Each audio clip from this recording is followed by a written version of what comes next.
Stacy and me had been the best friends pretty much since we were born. Our mothers met at an antenatal class, and we were born just 2 weeks apart. Stacy was bigger than myself, and she sometimes teased me about it.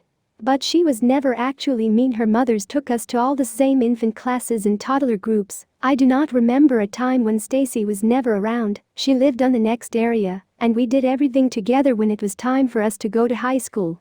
Stacy's adults spoke about sending her to an alternative school, but we both denied her not to. We wanted to be together in class, and if anyone strived to treat bad one of us, the other would make it eased. Lucky for us, Stacy's adults finally agreed to let us go to the same school, and even though we were put in alternative classes for some subjects, we spent as much time together as possible. I do not remember when I first get that I had a crush on Stacy. I always think she was really pretty. She's got large brown hair that almost targets her waist, and the cutest freckles across her nose. Her eyes are really not unusual green color, and they sparkle when she is delighted about something, but just because I think she was beautiful didn't mean I fancied her, right? I remember when Stacy initially speaking about boys, there was this one child in class, Jed, and she was going on and on about how cutest he was, how funny he was, how much she wanted him to go out with us. I didn't really liked him. I was thinking he was a bit of a pervert, but as time went on all Stacy wanted to speak about guys, so I had to pretend I felt the same way. I pretended I loved Jed's friend Mason, so we could speak about our crushes. It was a foolish thing to do, and then Stacy recommended that the four of us go to the mall center together and ask the two guys if they wanted to come along. They said yes.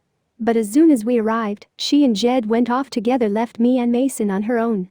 He strived to hold my hand at one position, but I didn't allow him. It was super awkward, and when Jed and Stacy arrived back, Stacy was acting all stupid and girly, laughing and batting her eyelids at Jed all the time later. She told myself they made out for a while. She even told myself all the details of how Jed had utilized his tongue and how it made her feel, and I just started to feel jealous. But there's no other way. I am gay. I mean, I only feel this way about Stacy. Not anyone else, but I cannot tell her I love her because she is with Jed. There is no way she had to be interested in me. If I stated how I feel, I would lose her friendship, and I couldn't reject it. If we wouldn't be friends, I cannot stop thinking about her, though when I capture her having Jed's hand, I imagine it is my hand she is holding. I really wanted to tell her about my crush, but there is no way she likes me back that way. I never thought going out.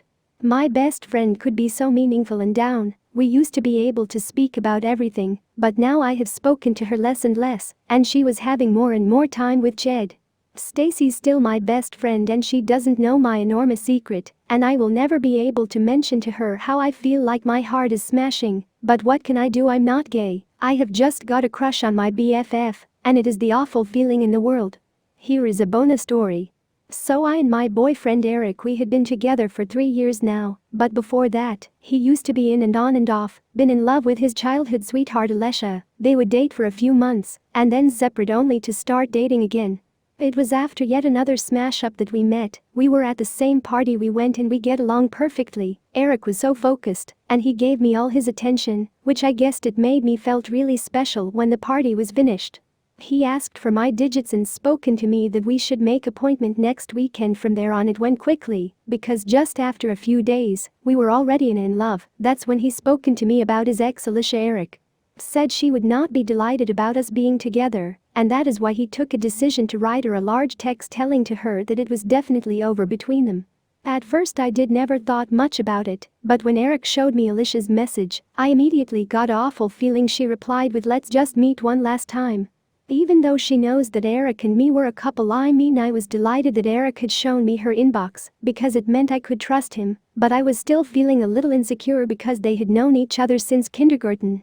Well, we just united 2 months ago. It makes things awful. We all living in a small town, which means that Eric and we were running into her, and whenever we saw her she comes right up to Eric, as if I am not there. She even flirts with him right in front of me, laughing and touching his hair. It's so annoying. Eric always ignores the flirting, but he'll talk to her for a bit because he doesn't want to make her feel bad. Sometimes he's just too nice. One time she even broke our date when we went out for dinner. She suddenly went to the restaurant and was all up in our faces like, "Hey, how are you doing? Can I sit here? Thanks." She took out a chair and sat down at our table like she possessed the area. I don't know how she got out. We were there, but I think she'd been obeying us. Eric was frustrated with her, but did not kick her out. Either the problem was that she had already ordered a pizza and a $30 bottle of wine. She said it was to share, so we let her connected, even though she drank most of the wine herself. Dinner was super weird. No one really spoke. The only one who seemed delighted was Alicia, because she was smiling the whole time for no reason. When it was time to make payment for the bill, she said she had forgotten her finance at the apartment, and then she batted her eyelids at Eric and asked if he would pay for her. That's when I was completely emotional and snapped at Eric, "Why didn't you dare let her pay for her?" Then I quickly cashed out for Eric and myself so we could leave the restaurant ASAP. I was so furious, but I didn't want to be the weirdo to a girl who was telling her boyfriend who he could be both some with.